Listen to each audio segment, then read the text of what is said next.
volta aqui à Química Analítica. Vamos falar um pouquinho de uma das principais atribuições de um químico dentro de um laboratório, tá? Muita gente me pergunta, se é capaz, se o químico é capaz de identificar elementos químicos, identificar a composição de amostra, como é que você poderia fazer isso numa primeira análise, né? Uma análise, vamos dizer assim, exploratória. Como é que isso pode se dar no ambiente de laboratório? Bom, durante esse curso de Química Analítica, a gente vem falando sobre isso, né? Quando a gente fala sobre as volumetrias, nós estamos buscando quantificar elementos e substâncias através de um método, né, volumétrico, tá? Só que são casos onde a gente conhece o que tem naquela amostra, né? A gente conhece o que tem e a gente vai quantificar através de procedimento padrão, tá? Isso foi visto nas volumetrias, tá? Isso foi visto na volumetria de precipitação, de complexação, tá? De oxirredução e também na volumetria de neutralização. Na termogravimetria, né, e aí também a gente falou de análise gravimétrica, nós também estamos buscando quantificar itens conhecidos daquela amostra, tá? Então, até então, nós estudamos coisas conhecidas, tá? Detectáveis e mensuráveis. Mas se você pegar uma amostra, e você quiser, a partir do zero, tá? Querer saber o que tem naquela amostra, existem vários caminhos, né? Mas um desses caminhos foi separado pelos químicos, estudiosos em química analítica, foi separado por grupos de cátions e grupos de ânions. Então existe na química analítica qualitativa, inicialmente, a identificação dos cátions e a identificação dos ânions.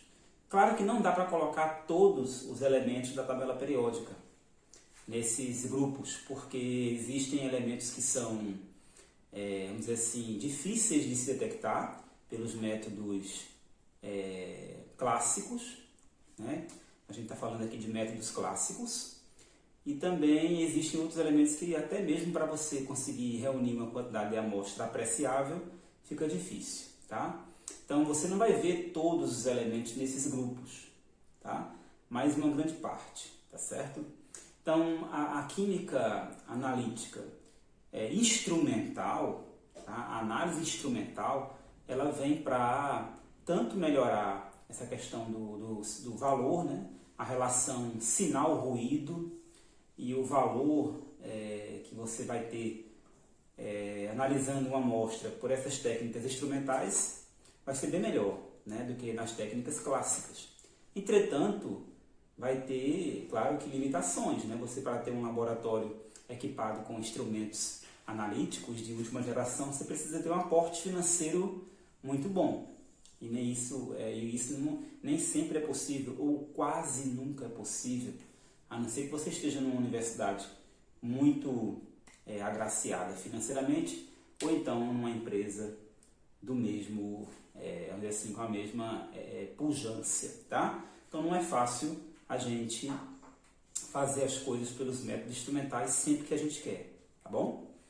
E hoje nessa aula introdutória, eu vou falar um pouquinho sobre análise de cátions, tá? Então dentro de um laboratório, se você recebe uma amostra, por exemplo, se essa amostra for uma solução, se você quiser analisar esta solução, né, você vai utilizar uma análise via úmida.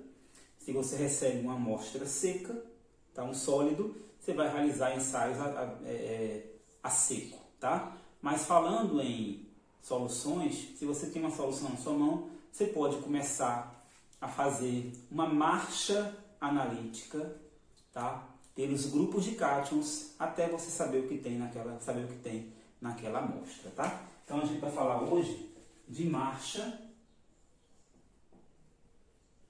Então esse é um nome bem conhecido dentro dos laboratórios de química analítica. Marcha analítica. Marcha analítica para quê, Marcelo? Marcha analítica que significa dizer que você vai fazer uma exploração, tá?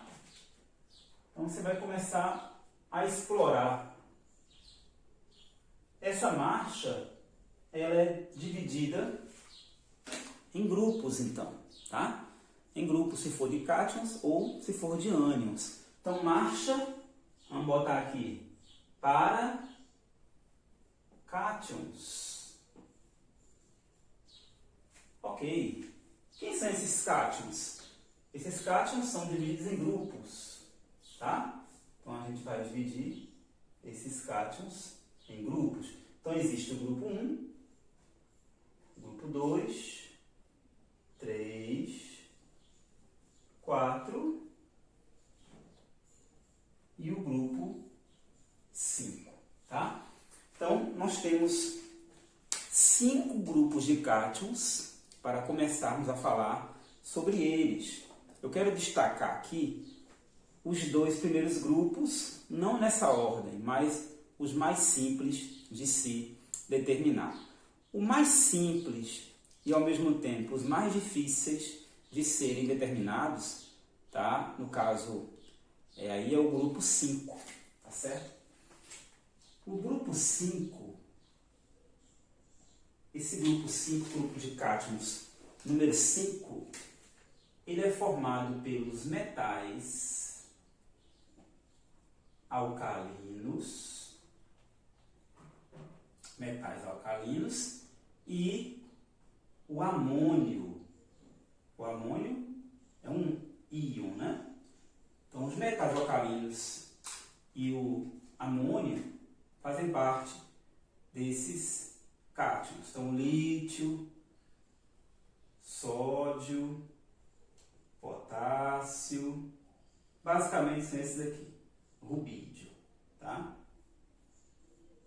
Então, e o amônio, né? Vamos botar o amônio porque para você se lembrar. E o amônio, que é o NH4+. Muito bem. Esse grupo, analiticamente falando, a gente não tem um reativo. Quando a gente falar agora de análise de cátions, nós vamos falar em reativo, tá? Reativo seria uma substância, ou então um coquetel de substâncias, ou então um conjunto de substâncias, inclusive também envolvendo condições, por exemplo, uma temperatura, um pH adequado. Esse grupo ele não vai ter um reativo, tá, para a sua determinação. Ele não tem um reativo. Professor, ainda não entendi o que é reativo. Olha, cada grupo que nós vamos falar aqui vai ter um reativo específico, tá? Ou não. Existem grupos que têm mais de um reativo. Esse reativo, ele vai ser uma substância, ou então um combinado de substâncias, ou então um combinado de substâncias em um meio adequado, que vai servir para identificar aquela espécie na qual estamos procurando, tá? Então, esse grupo ele não tem um reativo específico para a sua determinação. Um dos problemas desse grupo, grupo 5, é porque eles formam compostos solúveis com quase todo mundo, praticamente com todo mundo, tá? Então, os nitratos dos metais alcalinos e o amônio é solúvel, os cloretos são solúveis, tá? Os sulfatos são solúveis, os carbonatos são solúveis. Então, você não tem um reativo que você consiga separar esses cátions, por exemplo, em uma solução, tá? Então, se eu tiver esses cátions numa solução, eu não consigo colocar ali um reativo que eu consiga, então, separar através, por exemplo, de uma precipitação nenhum desses cátions, tá? Então, se torna difícil a sua identificação. Então, um teste que é feito na identificação desses cátions é o teste de chama, tá? Então vamos colocar aqui, qual seria o teste que ajuda na identificação? Então aqui nós temos o teste de chama, tá? Vou falar um pouquinho desse teste na parte que eu vou gravar aqui, a partir dos slides, tá? Estou gravando aqui essa primeira chamada aqui presencialmente, né? De forma remota, mas aqui presencialmente minha imagem. Depois eu vou fazer uma chamada com os slides para mostrar a vocês algumas imagens, tá? Então, o teste de chama é uma análise qualitativa, onde você mergulha na solução, né? Você mergulha na solução um fio, um fio de platina, que é um metal nobre, né? Aí inerte. Você mergulha esse fio de platina numa solução e depois você passa esse fio de platina numa chama, tá? Que pode ser do bico de Bunsen, por exemplo, tá? E aí você colocando nessa chama, você vai ver alguma cor, né? Característica ali, se houver um metal alcalino, tá? É um teste bem, como é que eu posso dizer, bem dúbio, né? Para uma solução, né? Você não vai conseguir uma grande clareza ali, tá? A partir de um teste de chama simples. Existe aí você pode recorrer a uma análise mais sofisticada. Você pode recorrer ao fotômetro de chama, tá? Aí no fotômetro de chama, um equipamento já que tem um aparato ali eletrônico, esse fotômetro de chama ele vai usar a mesma chama, tá? E aí essa mesma chama vai excitar os elétrons dessa amostra. Esses elétrons excitados vão sair dos seus níveis mais internos para os seus níveis mais externos, de acordo com a teoria de Bohr, né? Que nós vimos no primeiro ano. Quando esses elétrons retornam para os seus níveis de origem, eles emitem a luz e essa luz é captada pelos sensores do fotômetro de chama, tá? Essa luz que é jogada para fora do sistema em si, né? Essa luz ela tem um comprimento de onda e esse comprimento de onda ele vai ter uma frequência e esse comprimento de onda, essa frequência vai ter uma energia que ela vai ser, vamos dizer assim, lida pelo equipamento. Então a gente vai ter ali, o equipamento vai dizer que elemento químico é aquele que está naquela solução ou quais elementos químicos, porque se forem cores diferentes, a gente sabe que se tratam de elementos químicos diferentes. Assim? Muito bem, essa é uma análise já feita com uma certa garantia eletrônica, né? Uma garantia tecnológica boa. E se você tiver, além do fotômetro de chama, se você tiver um equipamento que é um espectrofotômetro de absorção atômica, esse tem uma tecnologia bem superior ao fotômetro de chama, tá? E esse aí vai conseguir fazer a leitura bem melhor, né, desses elementos, dessa amostra, tá? Ok, então, esse grupo, o grupo dos metais alcalinos e amônio, fica restrita a esse teste de chama, tá? Seja ela numa chama de bico de Bunsen, num fotômetro de chama ou num espectrofotômetro, tá, de absorção atômica.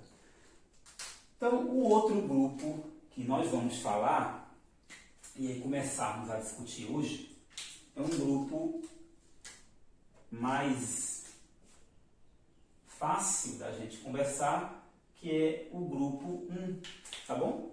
Vamos começar a falar do grupo 1. Agora com a imagem melhor, né? A imagem um pouco melhor, vamos falar um pouquinho desse grupo número 1, tá? Esse grupo número 1, ele é formado pelos seguintes metais. Ele é formado pela prata, pelo chumbo e pelo mercúrio 1, tá? Mercúrio 1, que é um dímero, tá bom? É importante que a gente... Esse é o grupo da prata, tá, pessoal? Grupo da prata. Esse é o grupo 1. É interessante falar desse cátion aqui, tá? Esse cátion, que é o mercúrio 1, ele se apresenta na forma de um dímero, tá bom? Ou seja, aqui você está vendo uma carga mais 2, mas ele é formado por 2 átomos de mercúrio. Então, na verdade, você vai ter ali uma carga mais 1 para cada um desses átomos, tá? Se trata, portanto, de um dímero, tá certo? Muito bem. Esse grupo aqui é formado pela prata monovalente, chumbo bivalente e o mercúrio mercuroso também. A gente pode chamar de mercuroso, tá? Que ele é o mercúrio 1. Caso você tenha uma solução, né? E nessa solução você contenha esses 3 metais, ou um desses 3 metais, existe toda uma técnica que a gente vai ver nos slides, tá? E a gente também vai ver numa aula que eu postei de 6 minutinhos de um estudante, né? De um laboratório que vai fazer a parte prática de como é que você consegue determinar esses 3 cátions, se eles existirem em uma solução, tá? E eu vou resumir aqui para vocês como é que se dá essa técnica. Esses 3 cátions, eles têm algo em comum, tá? O que eles têm em comum é que os 3 vão reagir com cloreto, tá? Então, se você tiver uma solução desconhecida e você reagir nesta solução, você colocar nesta solução, se esta solução tiver, por exemplo, o cátion prata e você colocar cloreto nesta solução, se eu coloco cloreto, se nesta solução tiver chumbo 2 e você colocar cloreto, se nesta solução tiver mercúrio mercuroso e você colocar cloreto, tá? Vai acontecer um fenômeno igual para esses 3 cátions que formam esse grupo 1. Se é um fenômeno igual, então quer dizer que esses 3 cátions têm na sua natureza algo em comum, não é verdade? Que fenômeno seria esse, professor? É o fenômeno da precipitação, tá? O cloreto vai formar com qualquer um desses 3 cátions um sal, tá? Que não é solúvel, ou é pouco solúvel, ou é muito pouco solúvel em água, tá certo? Em solução aquosa. Aqui vamos ter a formação do cloreto de prata, tá? Cloreto de prata. Então, eu coloco a seta, que ele é um precipitado, né? Vai se separar da solução aquosa. Aqui vamos formar o cloreto de chumbo. Posso colocar um S de sólido também, tá? No mesmo tamanho da fonte, tá, pessoal? Determinação nova da IUPAC é você escrever o estado físico com a mesma fonte da letra da substância, tá? No mesmo tamanho. E aqui você vai formar o cloreto mercuroso, desse jeito mesmo, Hg2Cl2, tá?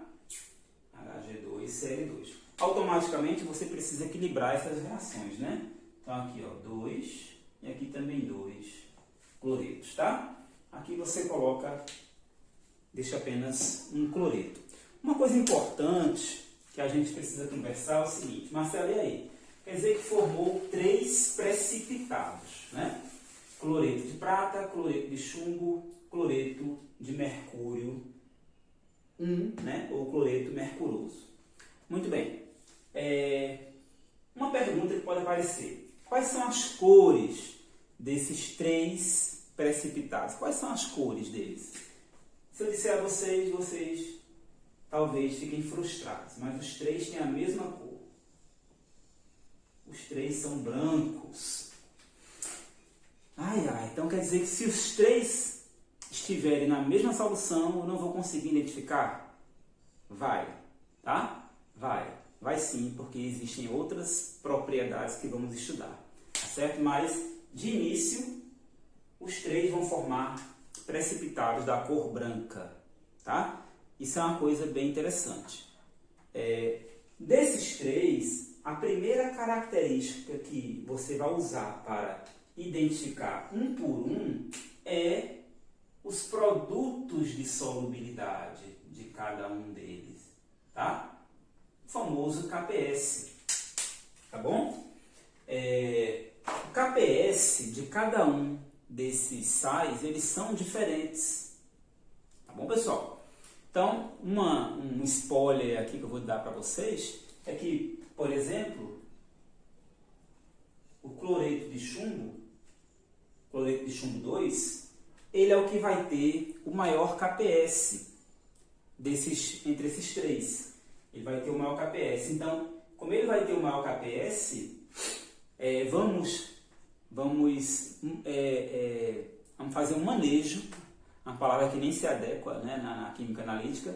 A gente vai fazer a gente vai monitorar e a gente vai manipular, né, a solução para que este precipitado seja o primeiro a ser separado da solução, tá? Como ele vai ter o maior KPS, a gente vai mexer na temperatura, tá?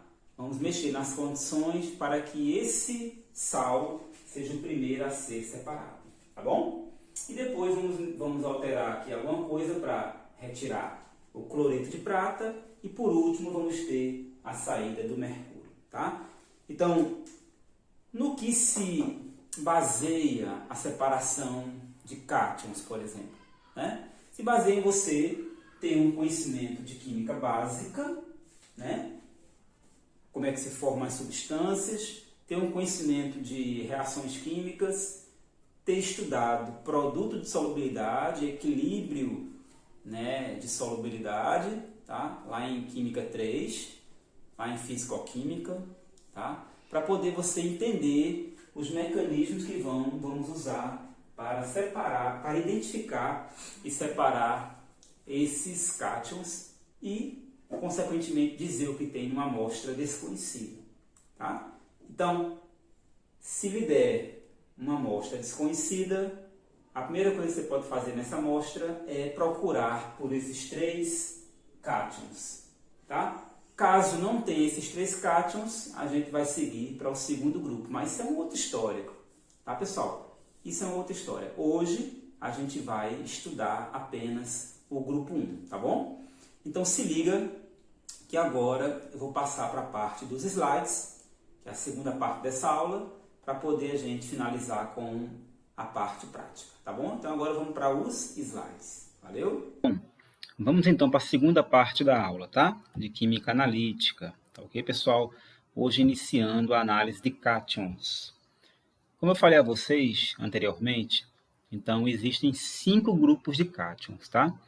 Dependendo da literatura que você esteja utilizando, esses grupos podem ter uma pequena mudança na ordem, tá?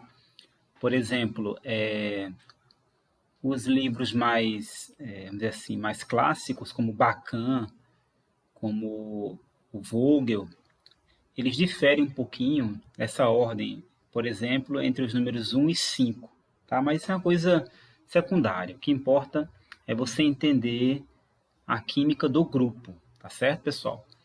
Bom, falamos nessa aula sobre os grupos 1 e 5. O grupo 5, aqui ele cita só alguns cátions, né? Mas aí, né, esses grupos não têm reagente específico, tá? E o grupo 1, que vai ser o alvo dessa aula também, né? O alvo principal, ele tem, então, a prata, o chumbo 2 e o mercúrio mercuroso, ou mercúrio 1, tá? Então, o reativo desse grupo é o ácido clorídrico, tá, pessoal? Esse grupo ele é também chamado de grupo do HCl ou grupo dos cloretos insolúveis. Então, esses 3 cátions vão formar cloretos insolúveis quando na presença de ácido clorídrico, tá bom? Então, se você recebe uma solução desconhecida, o primeiro passo que você pode fazer é colocar uma solução de HCl. Geralmente se usa HCl 6 molar, tá? Ou 4 molar, 5 molar nessa faixa, para que você force uma reação de precipitação com um desses 3 cátions, caso eles existam nessa solução, tá bom? Muito bem. E aqui o grupo 5, né, como nós falamos na aula no quadro, eu vou reforçar aqui para vocês, esse grupo não tem reagente precipitante, tá? Não tem reagente precipitante. Aparece aqui nesse slide também a presença do magnésio, tá? O magnésio é um elemento um pouco, eu vou falar depois, um pouco complicado. Falarei depois sobre ele, porque ele também não é tão simples de ser analisado, tá? Muito bem. Uma maneira que pode ser usada para a determinação desses elementos é através do teste de chama. Então, para esse teste de chama, geralmente se faz a limpeza de um fio de platina com ácido clorídrico para remover qualquer impureza e depois se coloca esse fio de platina, vamos dizer assim, na amostra, depois de limpo, na amostra para poder você ver a coloração da chama e assim você consulta no catálogo para ver a cor, se ela se identifica, se ela corresponde ao do elemento que você está buscando, tá? Por exemplo, aqui 3 exemplos. Por exemplo, 3 exemplos nós temos aqui. O lítio, que exibe essa cor avermelhada, se estiver em solução. O sódio, que exibe uma cor amarelo bem característica e bem conhecida de todos. E o potássio, que exibe uma cor violeta, né, muito bonita também e bem característica, tá? Então, se houver, por exemplo, a presença desses elementos, o teste de chama irá comprovar a partir dessas cores, tá? Existe o equipamento, né, de absorção atômica, que pode ser tanto por absorção ou por emissão, que já temos, né, uma tecnologia melhor, né? Essa tecnologia já é bem comum entre nós, não no IFPB, mas em algumas outras instituições já temos, né? Então a amostra ela está aqui, ela entra dentro do equipamento, né? Esse equipamento ele é composto de alguns misturadores, né? Aqui tem um combustível que vai ser gerado a chama, tá? E aqui tem um nebulizador que vai fazer com que a amostra seja pulverizada para ser queimada, tá bom? O oxidante vai entrar por aqui, geralmente se usa um gás limpo, né, para ser o oxidante, tá? E então aqui com a emissão da chama, se o elemento estiver presente na amostra, essa chama ela vai ter uma cor característica, essa chama ela é excitada também por uma lâmpada de cátodo oco, tá? Essa lâmpada, geralmente, são lâmpadas que contêm o mesmo elemento que você quer excitar. Por exemplo, se eu quero excitar sódio, então eu preciso de uma lâmpada de sódio. Ela vai jogar a mesma radiação, tá? Que corresponde ao átomo de sódio, e aí vamos ter aqui uma detecção e a leitura, tá? Caso exista sódio. Troca-se a lâmpada para determinar, por exemplo, potássio, depois troca-se a lâmpada para determinar rubídio e assim por diante, tá? Então é uma técnica mais apurada, vai trazer resultados melhores, tá? Então essa técnica ela vai identificar aqui a intensidade dessa chama e depois ela consegue transformar essa intensidade da cor da chama em uma leitura quantitativa, vamos dizer assim, uma leitura do sinal. Muito bem. Seria muito prático, né? Seria muito fácil se a gente decorasse as cores, né, de todos os metais, né, por exemplo. Isso só funciona quando nós temos todos eles separadinhos, né? Então, nós temos aqui, por exemplo, o titânio, que tem essa coloração violeta, né? Nós temos o vanádio, já complica, porque o vanádio ele tem 4 estados de oxidação, né? O cromo tem 3 estados de oxidação, tá? Manganês tem 2 estados de oxidação, né? Assim, os mais comuns. Aí nós temos o ferro com 2, o cobalto, o níquel e o cobre. Seria tranquilo se fosse assim. Porém, na prática, vamos ter sempre misturas.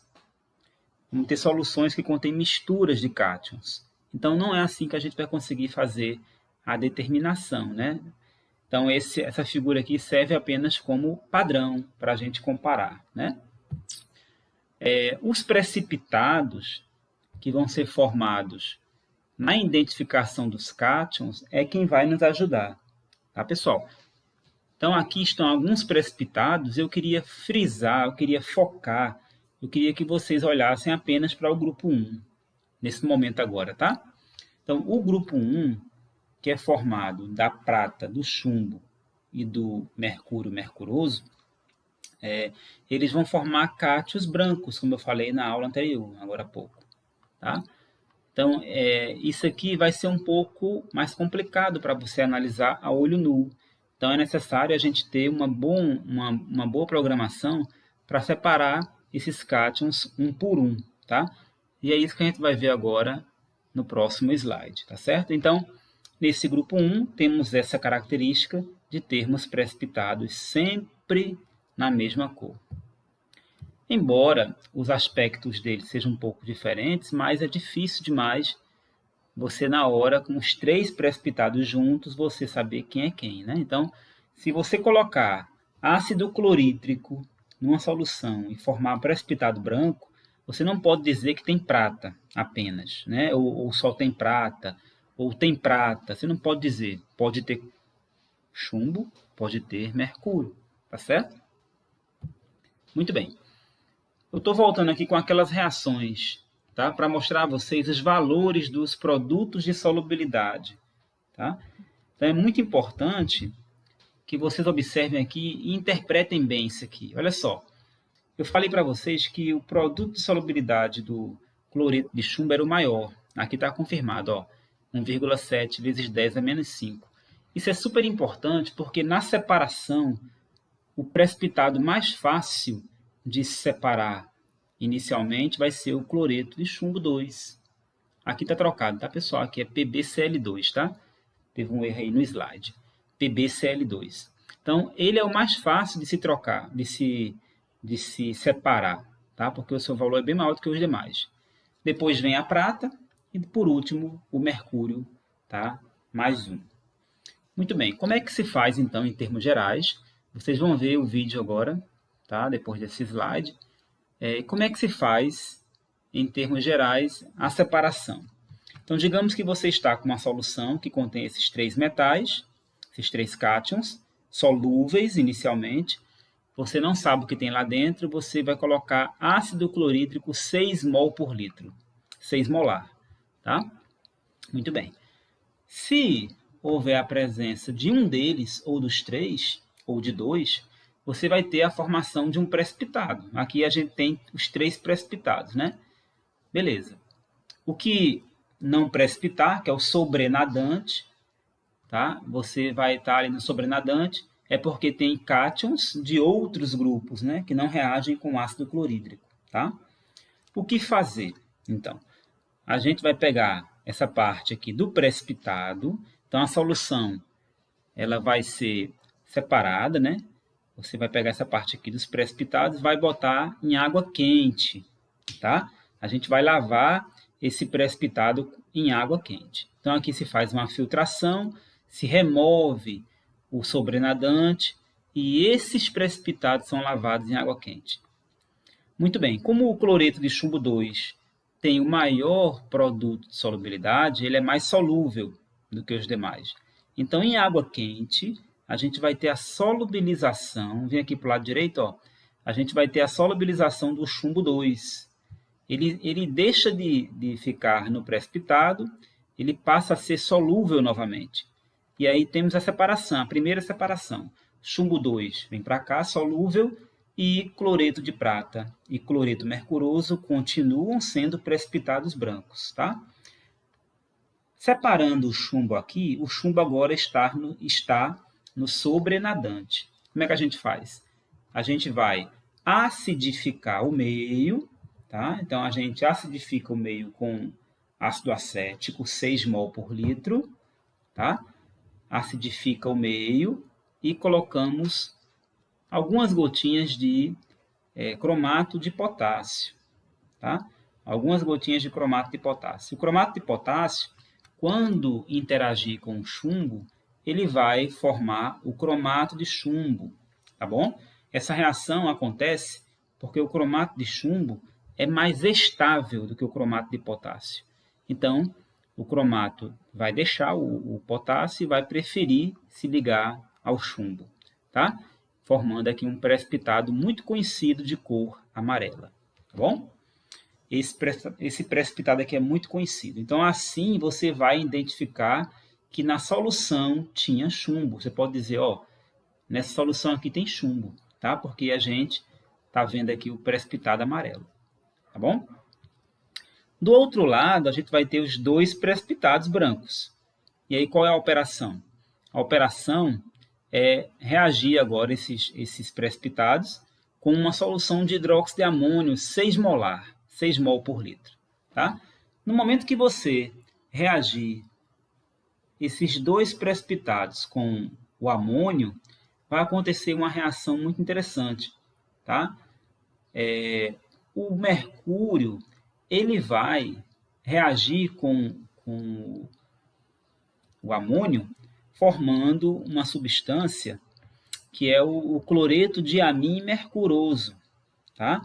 O cloreto de amim mercuroso, que é uma substância, vamos dizer assim, estável para esse sistema, tá? Só que não vai acontecer só isso. Vai acontecer o que a gente chama na química de uma reação de desproporcionamento, tá? O mercúrio, ele vai... Aqui que ele tem aqui nós temos 2 átomos dele por fórmula, vai acontecer um desproporcionamento. Um desses átomos vai sofrer uma reação de redução, tá? Chegando ao mercúrio metálico, tá? Então a gente vai ter no final aqui um precipitado cinza escuro, que é a mistura desse mercúrio metálico e o cloreto de diamino mercúrio, tá? Então, esse precipitado nessa cor cinza vai identificar para nós a presença do mercúrio, tá? Enquanto que a prata, quando ela reage com íons amônio, a prata ela forma um complexo, tá? Que é o diamino prata. Esse diamino prata é um sal complexo e ele é solúvel em água, tá?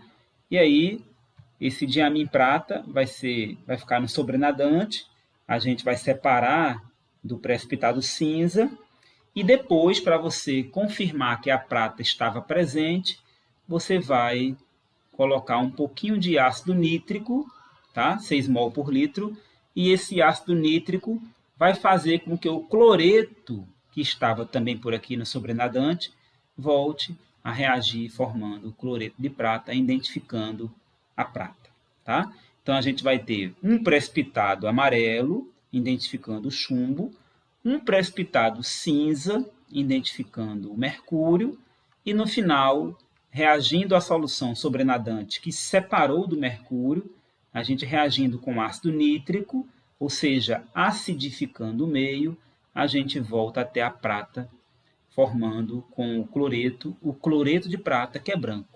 Tá? Então é assim que a gente consegue identificar no laboratório esses 3 cátions. Tá? É bem legal, logicamente, estando no laboratório do que aqui eu falando para vocês. Vocês vão ter a oportunidade de ver o vídeo, tá, do pesquisador na sequência. Tá?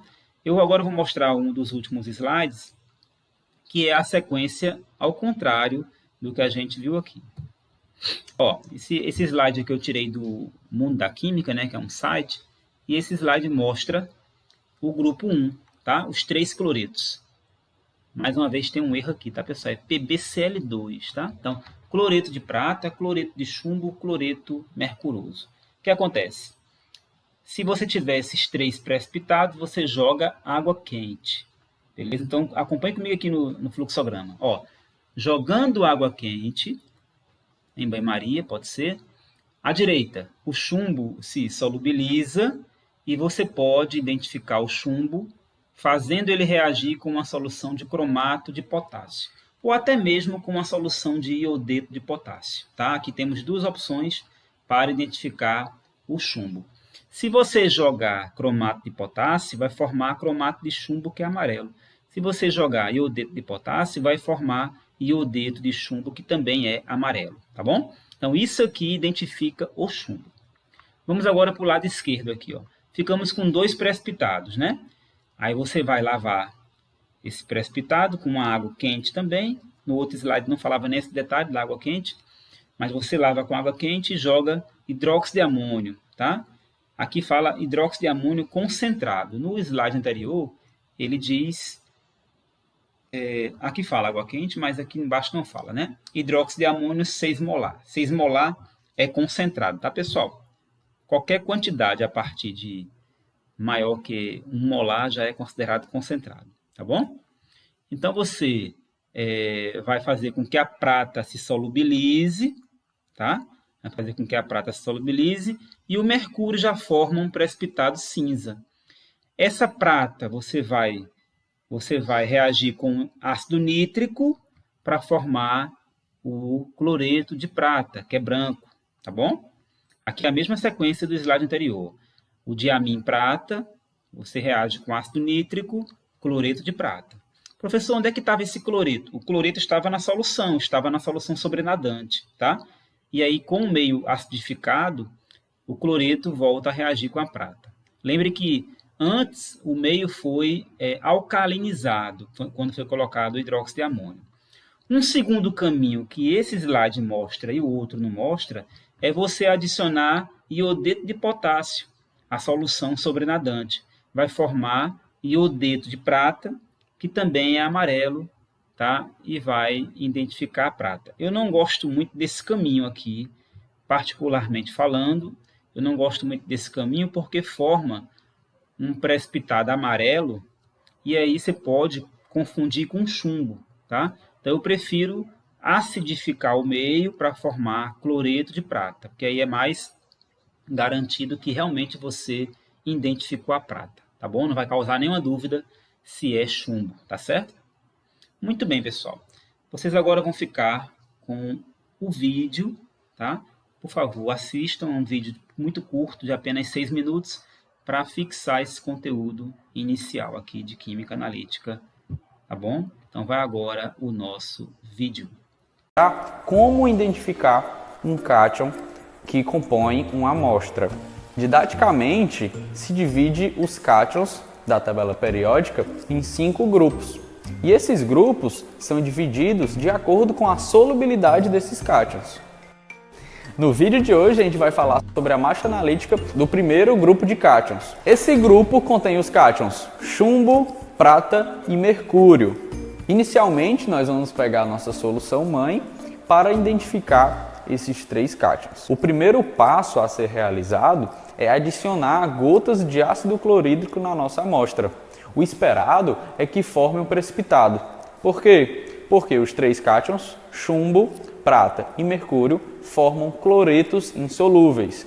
Um detalhe é que o cloreto de chumbo é mais solúvel em relação ao mercúrio e à prata.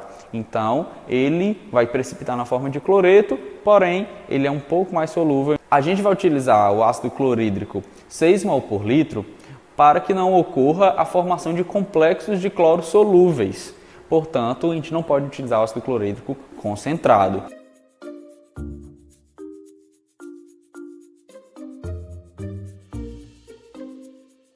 Como previsto, os precipitados da reação foram formados e isso foi indicado pelo turvamento do tubo. Qualquer turvamento, pessoal, já indica que foi formado um precipitado. Para sedimentar melhor esse precipitado, nós vamos botar esse tubo em uma centrífuga. Para continuar a análise, a gente vai separar o sobrenadante e trabalhar apenas com o precipitado. Próxima etapa vai ser lavar o precipitado com água quente. A gente vai estar lavando o precipitado e vai estar solubilizando o chumbo que tiver aqui. Lembra que eu falei que o chumbo era um pouco mais solúvel do que os outros, né? Quando eu adiciono a água quente, a gente vai estar solubilizando o chumbo e deixando como precipitado o mercúrio e a prata.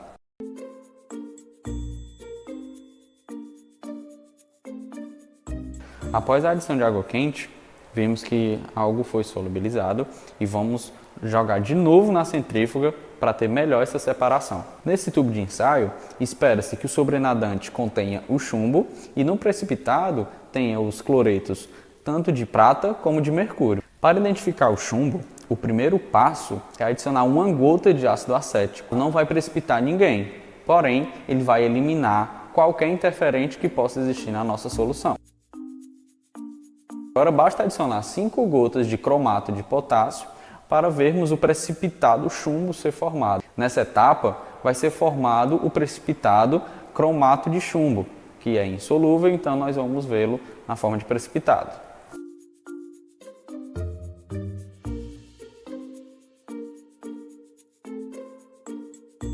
Já tendo identificado o chumbo através da adição do cromato de potássio, agora nós vamos identificar o mercúrio e a prata.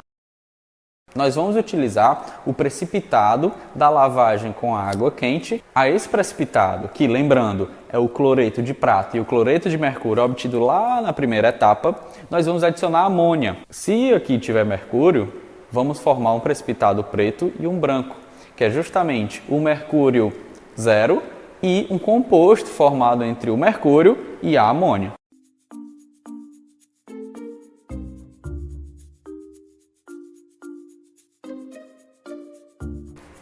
O nosso precipitado, como esperado, são as duas formas do mercúrio, ele zero e o composto formado entre o mercúrio e a amônia. Como adicionamos a amônia, no nosso sobrenadante possui um complexo entre a amônia e a prata, que é solúvel, por isso que ela está no nosso sobrenadante. Se a prata está solubilizada como sobrenadante, eu vou ter que retirar o sobrenadante dessa etapa para fazer o método de obtenção da prata. Com esse sobrenadante, nós vamos utilizar o ácido nítrico para identificação da prata. Importante lembrar que a prata só vai precipitar se o meio estiver ácido. A gente vai confirmar se o meio está ácido utilizando o papel de pH.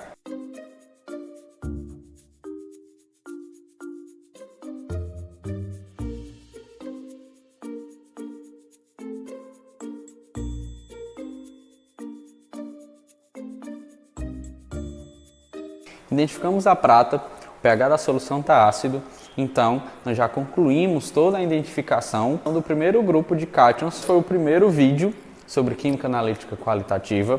Nós identificamos o primeiro grupo de cátions. Espero que vocês tenham gostado, espero que tenha sido interessante chegar até o final do vídeo.